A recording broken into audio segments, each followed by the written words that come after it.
Pekan kemarin telah kita bahas hadis tentang wali. Dalam hadis ini disebutkan beberapa sifat wali. Yang pertama,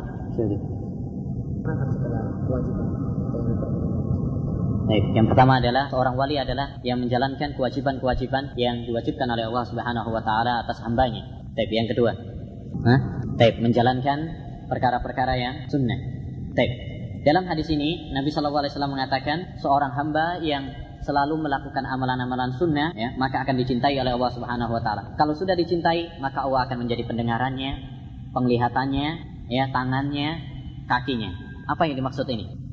Jelas. Melihat yang baik. Apabila dia mendengar yang baik. Ada sebagian orang yang salah faham dalam hadis ini, sehingga berdalil bahwa hadis ini menunjukkan tentang akidah wahdatul wujud, bersatunya Allah Subhanahu wa taala dengan hambanya. Apakah pemahaman ini benar ataukah keliru? Sini, tidak benar. Tidak benar. Dalam hadis ini ada beberapa hal yang menunjukkan tentang salahnya faham wahdatul wujud. Poin pertama yaitu sa'alani li waliyan. Kalau wahdatul wujud dia itu menjadikan satu. Padahal dalam hadis ini dijadikan tiga. Ada orang yang memusuhi dan ada Allah dan ada yang dimusuhi. Nah, Allah Subhanahu wa taala menyatakan man ada li waliyan. Jadi ada Allah Subhanahu wa taala, ada walinya dan ada yang memusuhi wali. Berarti dijadikan oleh Allah Subhanahu wa taala tiga, bukan satu. Poin yang kedua, Arif.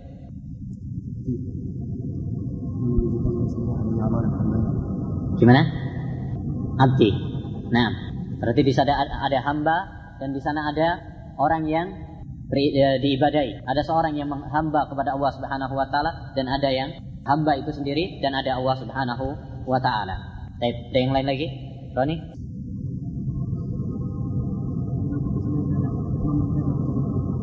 Gimana? Nah, wala in sa'alani. Berarti ada yang meminta dan ada yang diminta. Masih ada lain? Poin yang lainnya? Sudah tambah? Sudah habis? Al-hadisu at-tasi wa salasun. Hadis 39. An Ibn Abbas radhiyallahu anhuma anna Rasulullah sallallahu alaihi wasallam qala. Dari Ibnu Abbas radhiyallahu anhuma. Semoga Allah Subhanahu wa taala meridhai keduanya. Kenapa? Karena Abdullah dan bapaknya Al-Abbas bin Abdul Muttalib, kedua-duanya adalah sahabat Rasulullah sallallahu alaihi wasallam. Anna Rasulullah sallallahu alaihi wasallam qala, bahwasanya Rasulullah sallallahu alaihi wasallam bersabda, "Innallaha tajawaza li," sesungguhnya Allah Subhanahu wa taala tajawaza, yakni memaafkan. Oleh karena itu dalam riwayat yang lain, "Ufiya li ummati," dimaafkan bagi umatku, tidak disiksa, tidak dicatat sebagai dosa. Li, untukku, yakni penghormatan kepadaku. Sungguhnya Allah Subhanahu wa taala memaafkan umatku untukku, yakni untuk Nabi Muhammad sallallahu alaihi wasallam, sebagai penghormatan kepada Nabi Muhammad sallallahu alaihi wasallam. Jadi Allah Subhanahu wa taala memaafkan umat Nabi Muhammad sallallahu alaihi wasallam sebagai penghormatan dan kemuliaan untuk Nabi Muhammad sallallahu alaihi wasallam. Ummati, umatku. Dan telah berlalu bahwasanya umat Nabi, kata ummah, ummati apabila disandarkan kepada Nabi Muhammad SAW, maka yang dimaksud adalah ummah ijabah, ummatul da'wah, ummatul ijabah. Ummah apabila disandarkan kepada Nabi ada dua macam, kan? Ummah itu ada dua macam. Ada ummatul da'wah, yang kedua adalah ummatul ijabah. Ummatul da'wah adalah umat yang didakwai oleh Nabi Muhammad SAW, mencakup orang Yahudi, mencakup orang Nasrani, mencakup seluruh manusia. Karena Nabi Muhammad SAW diutus untuk mendakwai semua manusia. Yang kedua adalah ummatul ijabah, umat yang ijabah, yujibu, memenuhi panggilan, ajakan Nabi Muhammad SAW, yaitu ummatul Islam. Karena merekalah yang beriman dengan Nabi SAW.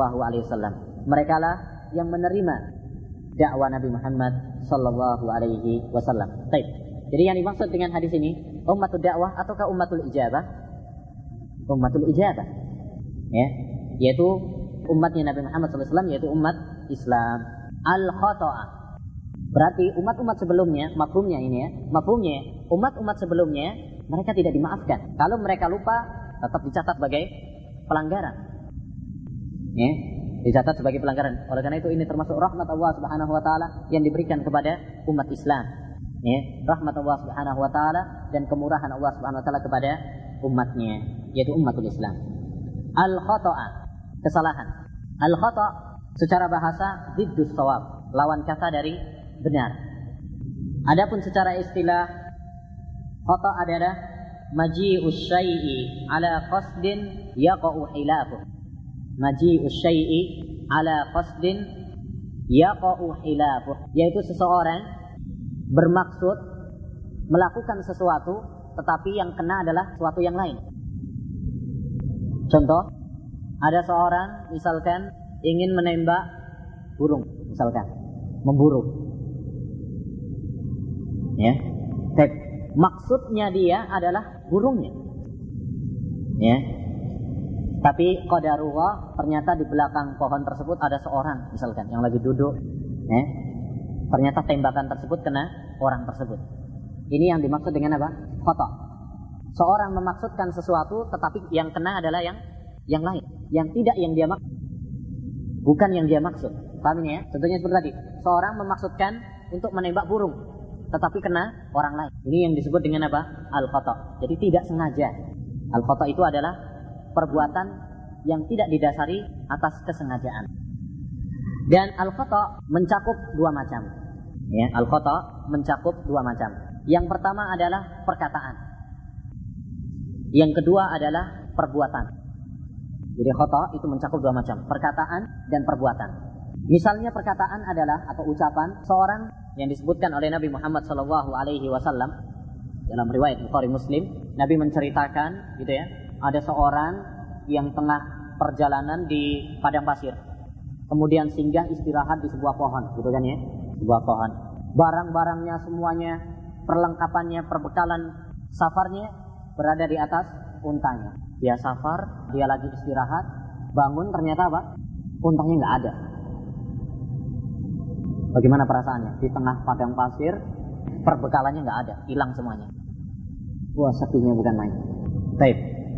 Di tengah kesedihan tersebut, dia hanya bisa bertawakal kepada Allah SWT.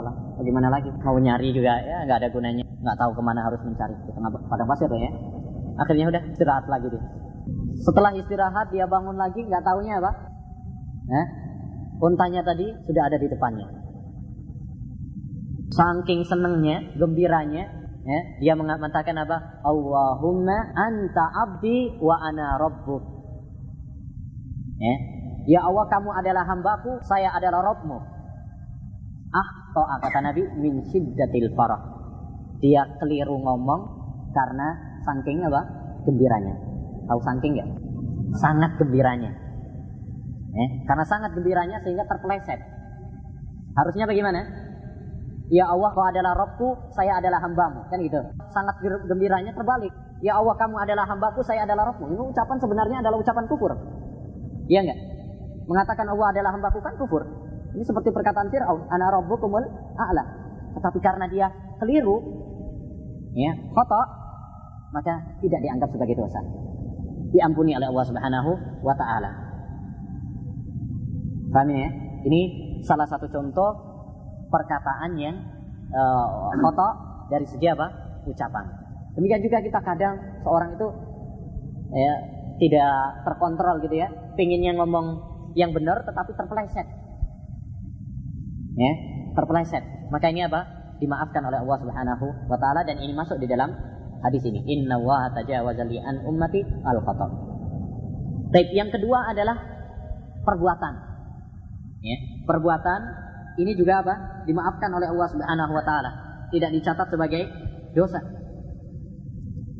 Seperti yang saya contohkan tadi. Seorang pengen nembak burung atau hewan misalkan, nggak taunya ternyata apa? Kena manusia.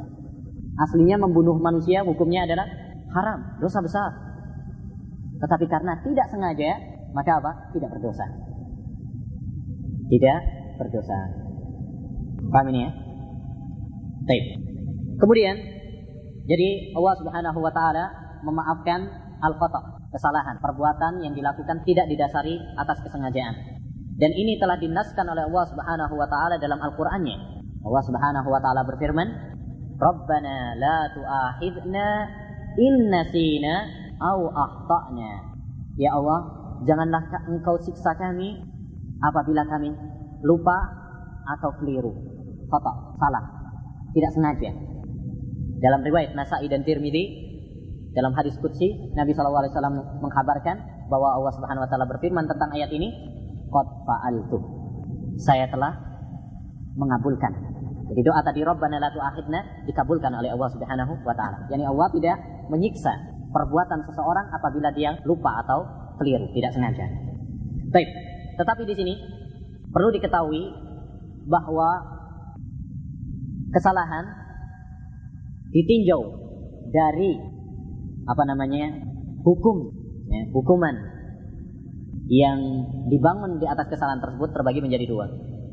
Jadi secara dosa tidak ada dosa, tidak dicatat oleh Allah Subhanahu wa taala. Tetapi di sana ada hukuman tetap.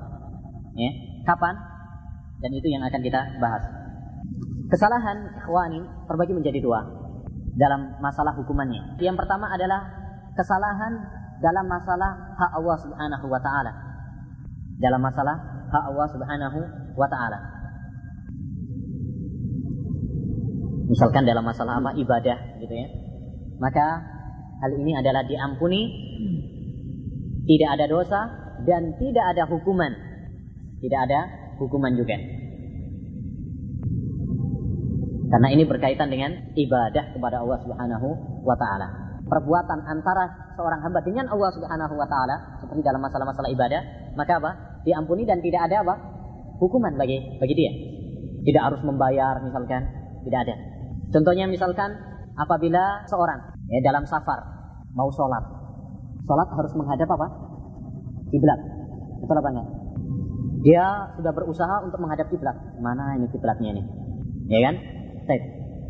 Dia nggak tahu, akhirnya berusaha udahlah. Kira-kira ini. Setelah selesai sholat, ternyata ada penduduk situ yang tahu tentang kiblat. Dia mengatakan, "Lah, sholat kamu itu keliru tadi, kiblatnya enggak ke timur tapi ke barat." Baik, di sini dia berdosa atau tidak? Jawab ya ikhwan. Tidak. Apakah dia harus mengulangi sholatnya? Tidak juga. Apakah ada hukuman baginya? Kenapa? Karena ini antara dia dan antara Allah Subhanahu wa taala. Karena berkaitan tentang ibadah. Baik. Contoh yang lain. Kita kan lagi pas bulan puasanya, Ramadan. Kalau ada orang misalkan mau kumur-kumur. Ya, mau wudu nih, kumur-kumur. Ya, sambil ngobrol, enggak taunya masuk. Enggak sengaja. Ini kan enggak sengaja juga, termasuk salah kan? Enggak sengaja. Lumayan rezeki. Ya, rezeki nomplok. Tapi enggak sengaja. Dosa apa tidak? Tidak. Tidak ada iskal tentang tidak dosanya. Apakah dia batal puasanya? Enggak batal juga. Kenapa? Karena dia tidak sengaja. Dan tidak ada hukuman bagi dia. Tidak batal puasanya. Paham ini ya? Jadi dalam masalah-masalah ibadah, tidak dosa dan tidak ada hukuman. Ya, alias ibadahnya tetap sah. Yang kedua, kenapa ya ikhwani? Karena poin penting juga yang harus kita pahami. Kenapa dalam masalah hak Allah Subhanahu wa taala tidak ada hukuman dan ibadahnya tetap sah? Karena hak Allah Subhanahu wa taala itu dibangun di atas musamahah. Musamahah itu toleransi. Jadi antara kita dengan Allah Subhanahu wa taala itu ditoleransi oleh Allah Subhanahu wa taala. Diampuni oleh Allah Subhanahu wa taala. Baik. Yang kedua adalah khata dalam masalah atau dalam hak makhluk, dalam hak manusia. Baik. Apakah dosanya diangkat? Yang tidak dicatat? Ya. Dosa tidak diangkat, tidak dicatat. Baik. Hukuman. Apakah dia harus membayar? Harus membayar. Bedanya ini ya, perhatikan. Kalau dalam hak Allah SWT tidak ada hukuman. Ya, tidak ada hukuman. Enggak dosa, enggak ada hukuman juga. Tapi dalam hak manusia, masalah hak manusia, tidak ada dosa, tapi tetap harus membayar. Kenapa? Karena hak manusia dibangun di atas musakhah. Kalau tadi musamahah, yaitu toleransi. Adapun kalau dalam masalah hak manusia dibangun di atas musaqah, persengketaan. Karena belum tentu manusia tersebut apa? Ridho. Baik, contoh. Kalau ada seorang misalkan lagi nyetir mobil, ya kan? Nggak sengaja ini ya, nggak sengaja kemudian nabrak kambingnya orang, nggak sengaja. Dosa atau tidak? Nggak dosa. Harus ganti kambingnya atau enggak? Harus. Kalau ada yang berkata, Rabbana la tu'akhidna in nasina aw akhtana, ya, Allah memaafkan atau mengampuni dosa apabila tidak sengaja. Kita katakan, ya, kamu tidak dosa, cuma gantinya tetap harus ganti.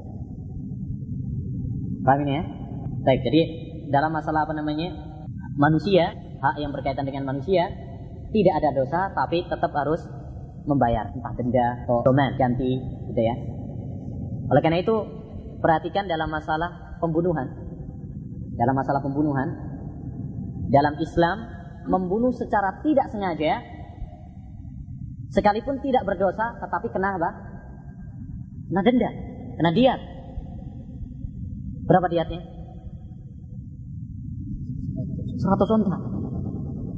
Nggak sengaja padahal.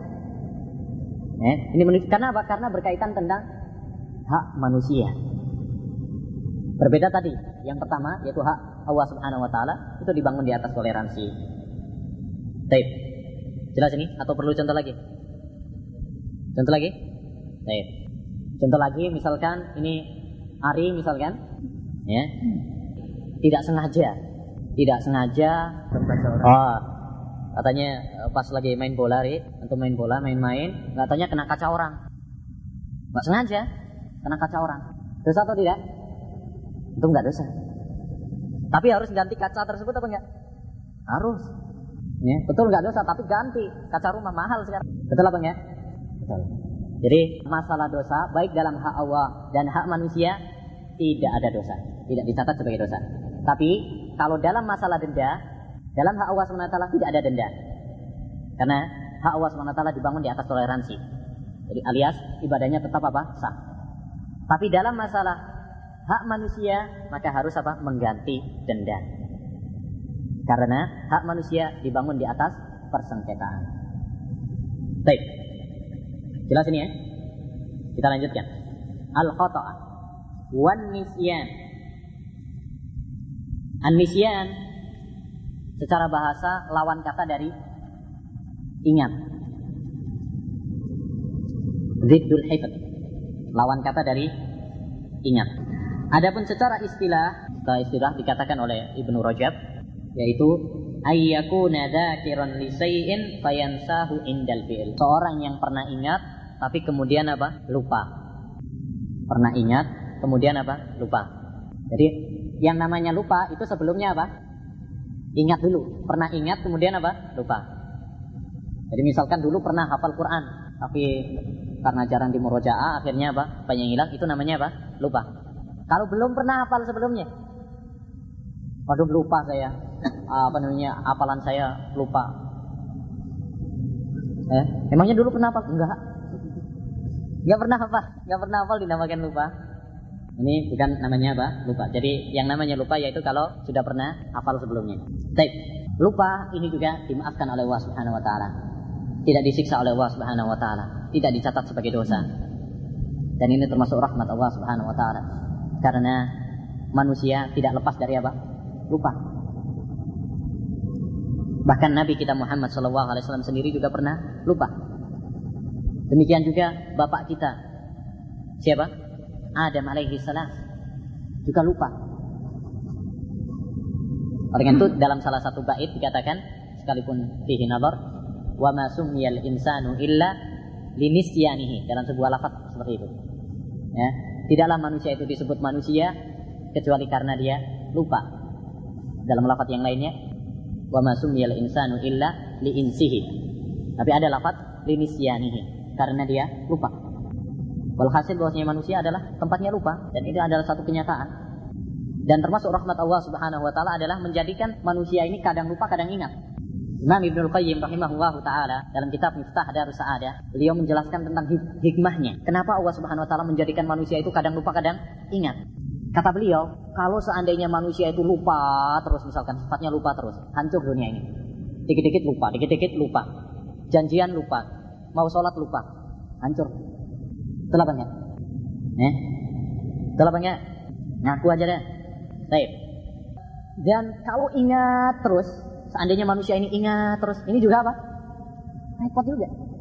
Coba seandainya kalau ada seorang habis melihat sesuatu yang menyeramkan, mimpi misalkan ketemu Dracula, misalkan.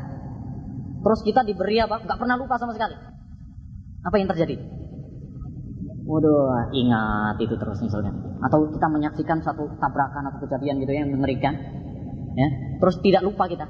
Repot juga. Atau kita pernah sedih, ditinggal oleh keluarga kita misalkan, ya, oleh ayah kita atau oleh keluarga ibu kita yang kita cintai, oleh anak kita, saudara kita. Kemudian kita ingat terus, nggak pernah lupa, repot juga, sedih terus akhirnya nanti. Jadi ini termasuk apa? Hikmah. Kenapa Allah Subhanahu wa taala menjadikan seorang itu kadang lupa, kadang ingat. Ya, lupa terus repot juga, ingat terus juga apa? Repot. Maha besar Allah Subhanahu wa taala atas segala karunia-Nya. Jadi lupa ini juga dimaafkan oleh Allah Subhanahu wa taala sebagaimana dalam ayat tadi, Rabbana la tu'akhidna in nasina.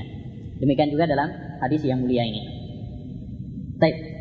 Lupa ini juga terbagi menjadi dua. Sebagaimana tadi, ya. Sebagaimana dalam khata', lupa juga terbagi menjadi dua. Yang pertama, dalam masalah hak Allah Subhanahu wa taala. Maka di sini dia tidak berdosa.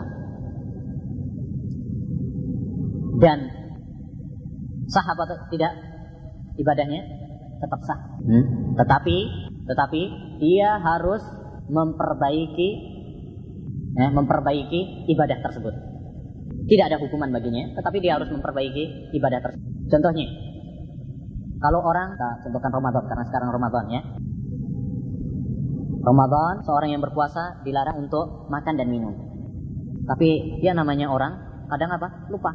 Saking hausnya, habis kerja misalkan, nganu kurma, langsung apa? Masuk masjid, wah sudah tersedia aqua. Lupa. Karena biasanya mungkin masih hari-hari pertama ini, ya, langsung apa? Minum saja. Berdosa dia? Tidak. Tapi kapan saja dia ingat, maka harus berhenti. Jangan diterusin. Wah lupa kok, terus saja. Ya. Kapan dia ingat atau diingatkan, maka dia harus berhenti. Dan puasanya tetap sah. Nabi SAW mengatakan, Man akala nasiyan wa huwa sha'im falyutimma shaumahu fa innama at'amahu wa huwa saqah. Barang siapa yang makan atau minum lupa. Dalam riwayat yang lain, dalam riwayat Al-Hakim dan Daruqutni, secara umum, man aftar, siapa yang berbuka, mencakup yaitu apa? Zina. Sekalipun sebagian para fuqaha mengatakan enggak bisa tergambarkan orang itu apa? Lupa dalam zina. Masa dua-duanya lupa? Ya. Tapi yang benar adalah apa? Zina sama seperti makan dan minum, yaitu tidak berdosa dan tidak ada kafarah baginya karena lupa. Tetapi kapan saja ingat atau diingatkan, maka dia harus apa? Segera berhenti. Kata Nabi SAW, barang siapa yang makan dan minum secara lupa, karena dia lupa, maka apa? Hendaknya dia menyempurnakan puasanya. Menyempurnakan puasanya berarti puasanya ini adalah sah. Tidak ada perlu qadha baginya. Karena Allah Subhanahu wa taala memberikan makan dan minum kepadanya. Dan itu rezeki dari Allah Subhanahu wa taala. Tapi perlu tadi saya tegaskan, siapa yang melihatnya, ya, maka hendaknya diingatkan karena ini termasuk ta'awun, ya, tolong menolong. Jangan kalau melihat teman kita lagi makan minum Ramadan, udah biarin dia dapat rezeki, ya. Ya, kita ingatkan karena ini termasuk apa? Ta'awun. Nah, contoh yang lainnya, misalkan lupa sholat, lupa karena sibuk, lupa waktu, misalkan. Bukan melupakan, ya, beda. Kalau melupakan sengaja, ini lupa. Sama seperti misalkan tidur juga. Oleh karena itu Nabi SAW mengatakan, Man nasiya sholatan aw nama anha falyusalli idza dzakaraha. Barang siapa yang lupa atau ketiduran dari sholatnya, maka hendaknya dia sholat ketika dia ingat. Tidak ada dosa dan dia harus melakukan kapan dia ingat. Tidak ada dosa baginya. Dan tidak ada hukuman harus mengganti misalkan harus membayar ini, membayar itu, tidak ada. Ya, dan ini yang dimaksud dalam hak Allah Subhanahu wa taala. Demikian juga dalam masalah-masalah yang lain. Ya, dalam masalah-masalah yang lain. Baik. Yang kedua adalah dalam hak manusia. Ini pun tidak ada dosa. Hanya saja dia harus kena apa? Mengganti, kena denda. Contoh, seorang lupa misalkan makan makanannya orang lain, temannya. Disangkanya punya dia, lupa, atau tehnya teman kita, udah. Kita lupa, habis atau tinggal dikit, baru ingat, wah ini punya teman kita ternyata. Baik, apakah dia berdosa? Tidak berdosa. Apakah dia harus menggantinya? Nah, dua cek. Terus hak manusia. Kecuali kalau dimaafkan, lain lagi ya. Udah nggak usah diganti. Tapi aslinya yaitu harus diganti. Baik, demikian juga contoh-contoh yang lain yang berkaitan dengan hak manusia. Baik, tapi di sini ada masalah yang penting ya, yang perlu diperhatikan juga, kaidah yang penting, bahwasanya para ulama membedakan antara lupa atau salah, antara meninggalkan kewajiban dan melakukan perbuatan yang terlarang. Ya, ada perbedaan antara meninggalkan kewajiban dan melakukan perbuatan yang terlarang. Yakni, orang yang meninggalkan kewajiban karena keliru atau karena lupa, maka dia tetap harus apa? Melakukan perbuatan tersebut. Ya, harus menggantinya. Ini dalam masalah apa? Ibadah. Berbeda dalam masalah hal-hal yang terlarang. Kita disuruh meninggalkan perbuatan yang terlarang. Ya. Maka tidak ada dosa dan ibadahnya pun tetap apa? Sempurna. Contoh misalkan, kalau ada orang sholat lupa nggak berwudu. Orang sholat lupa nggak wudu, belum wudu ternyata. Dosa dia? Tidak dosa. Apakah dia harus mengulangi sholatnya? Mengulangi sholatnya atau tidak? Mengulangi sholat. Karena di sini dia meninggalkan kewajiban, yaitu kewajiban apa? Toharoh, kewajiban wudu. Berbeda kalau dia melakukan perbuatan yang terlarang. Kalau melakukan perbuatan yang terlarang, tetap sah, nggak perlu apa? Diulangi lagi. Seperti misalkan, kalau dia lupa ternyata bajunya dia memakai baju najis. Ya, setelah selesai baru ingat, waduh, baju saya ternyata apa? Kena najis. Dosa dia? Tidak, karena lupa. Apakah dia perlu mengulangi sholatnya? Nggak perlu. Karena di sini dia apa? Melakukan perbuatan yang terlarang. Perbuatan yang terlarang. Paham atau tidak? Atau belum? Faedahnya, kapan saja kita melakukan perbuatan yang terlarang, baik dalam haji atau puasa atau dalam sholat atau yang lainnya, maka tidak ada apa? Yakni ibadahnya tetap sah, tidak perlu diulang lagi. Tidak perlu diulang lagi. Berbeda kalau meninggalkan kewajiban. Kalau meninggalkan kewajiban, maka kita ibadah tersebut adalah apa? Batal. Ibadah tersebut batal dan kita harus apa? Menyempurnakan. Contohnya tadi, misalkan kalau seorang lupa tidak wudu, sholat nggak wudu. Ini kan dia meninggalkan apa? Kewajiban. Karena meninggalkan kewajiban, maka dia harus mengulang.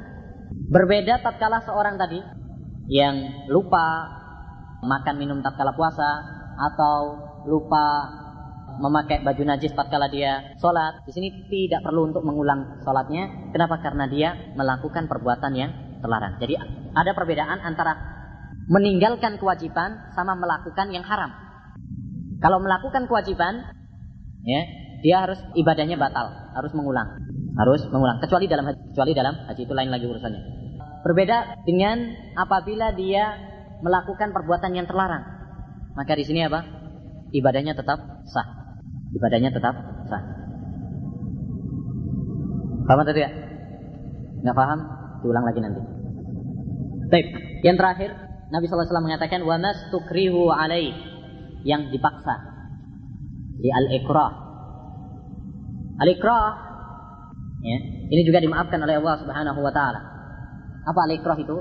Al-ikrah adalah definisinya ilzamul ghair ala ma la yuridu. Memaksa orang untuk melakukan sesuatu yang tidak dia inginkan. Ya, memaksa seorang untuk melakukan sesuatu yang tidak dia inginkan. Ini yang disebut dengan memaksa. Al-ikrah, seorang itu apabila terpaksa dimaafkan oleh Allah Subhanahu wa taala. Tidak dicatat sebagai dosa. Allah Subhanahu wa taala berfirman dalam surat An-Nahl, "Illa man ukriha wa qalbuhu mutmainnun bil iman."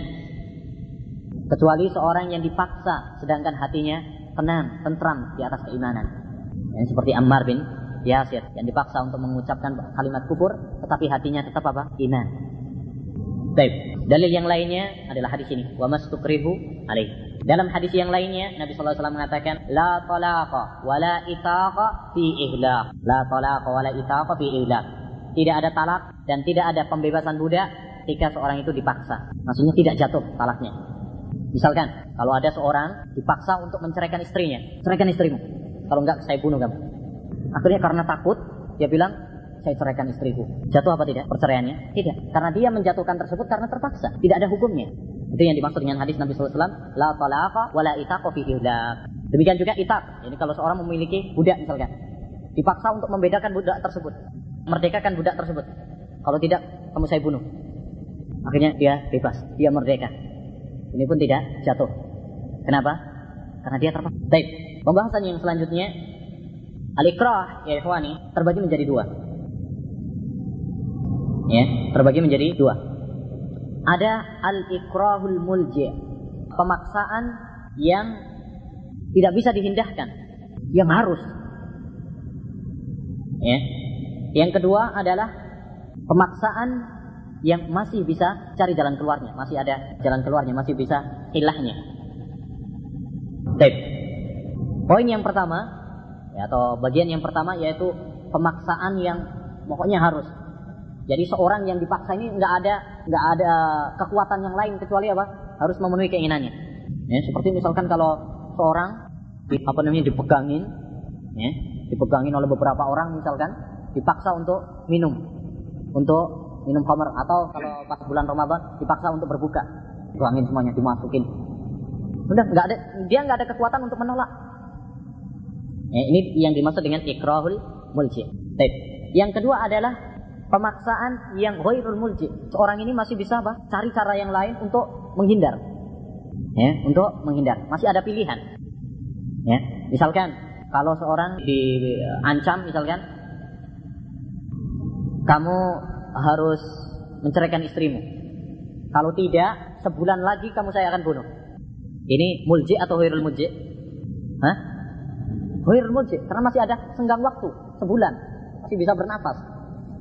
Baik, ya. Atau pilihan, beberapa pilihan. Ini juga termasuk apa? Ghairul mulji'. Baik. Kemudian perlu diketahui juga bahwasanya seorang yang terpaksa dikatakan orang itu terpaksa apabila memenuhi beberapa syarat.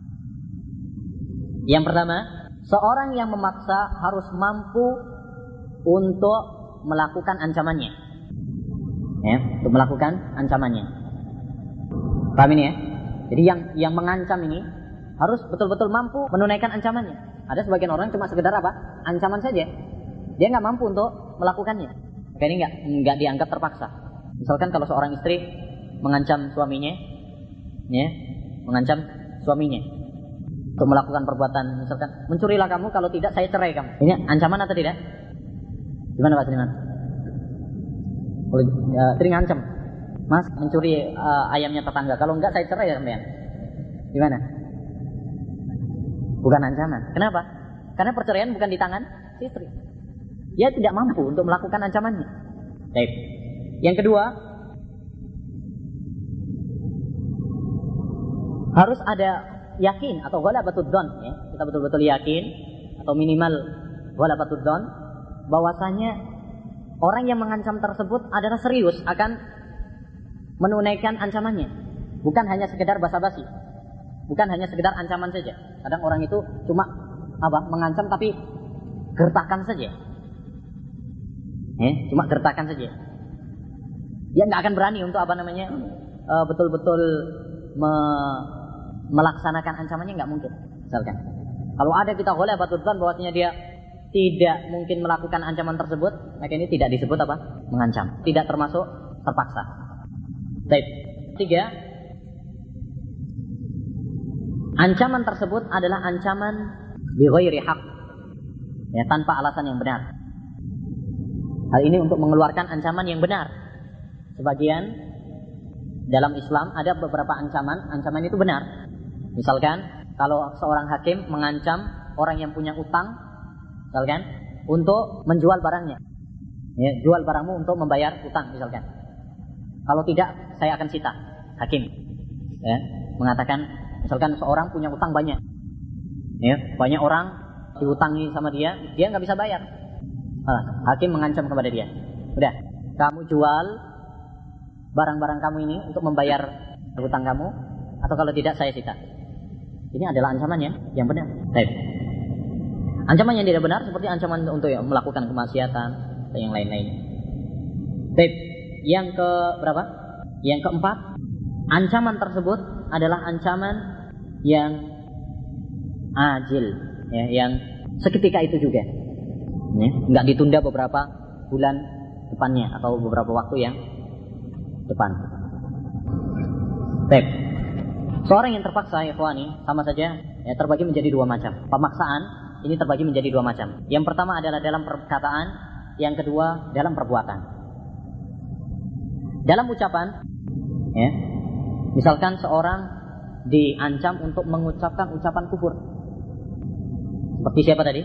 Ammar bin Yasir misalkan. Maka di sini apa? Tidak ada dosa baginya. Dan itulah yang dimaksud dalam ayat illa man ukriha wa qalbuhu mutmainnun bil iman.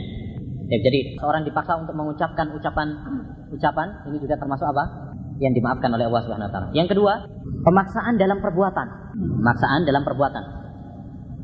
Hari ini ikhwani diperselisihkan oleh para ulama. Sebagian para ulama tidak memasukkan hadis ini, ya, tidak memasukkan jenis ini dalam hadis. Ya.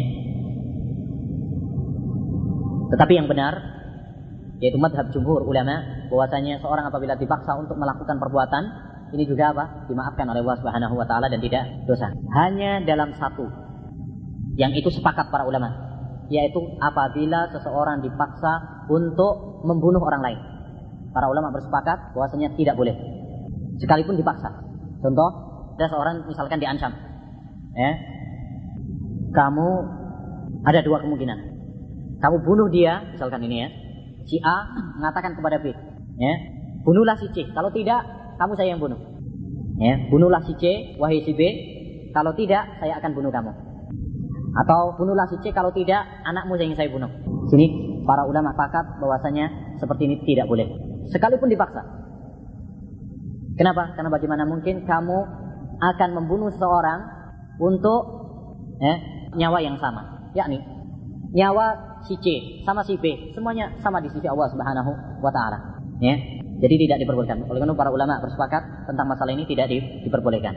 Adapun perbuatan-perbuatan yang lain, seorang misalkan dipaksa untuk melakukan khamar atau waliyadzubillah misalkan zina atau yang lain-lainnya dipaksa, maka ini tadi saya katakan khilaf di kalangan para ulama, tetapi yang benar adalah apabila memang terpaksa maka tidak berdosa. Seorang apabila terpaksa maka tidak berdosa. Nah, dengan syarat-syarat yang telah saya sebutkan tadi, ya. Dengan keumuman dalil-dalil yang ada. Wallahu a'lam. Paham tadi ya? Enggak paham? Diulang lagi nanti.